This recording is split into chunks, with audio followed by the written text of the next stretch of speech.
po ni Virgil, when do we expect the President to announce the quarantine classifications for December? Well, pag-uusapan po ngayon ang datos sa IATF this week. At bagamat holiday po sa Atlanta, I have had to personally change my schedule because I was told na magkakaroon ng Talk to the People po ang Presidente sa 30 ng Nobyembre, which is a holiday. No? So doon po i-announce si Pangulo ang change in classifications kung meron po. Po natin na nag-text na po ako kay sa ating CPNP and also with our AEP na magkaroon po talaga ng stricter enforcement ng minimum health standard.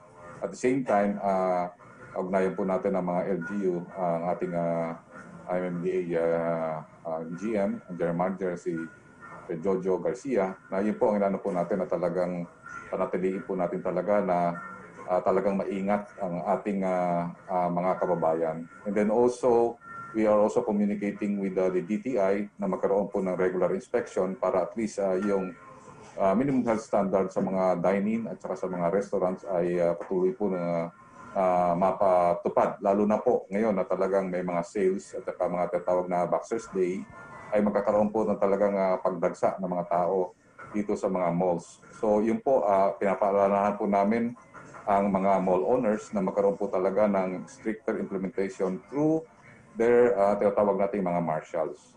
Yun po ang ano po namin na ini-expect po talaga namin at very eminent na tataas po ang mga kaso. At mayroon din po kami pina-forward na mga galing po sa mga sa Cebu doctors na nagbigay po ng paalala on how we will have a very cautious celebration of this. Opo. Question naman, ang second question po niya, what's the likelihood na po of a shift towards MGCQ amid the holiday season? Ang tanong naman po ni Joseph, kung magiging delikado pong mag-shift na tayo sa MGCQ.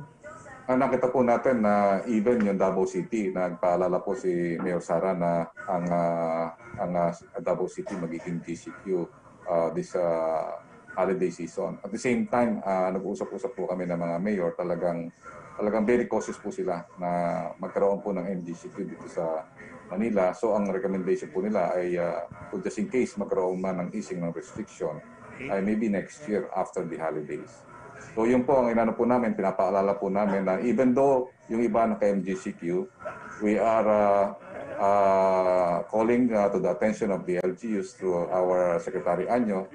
Sana medyo hikitan natin konti yung ating mga restrictions sa mga unnecessary, non-essential movements. But it doesn't mean na we will also support yung tinatawag na consumers' confidence by having yung minimum health standards na talagang sinusunod po natin.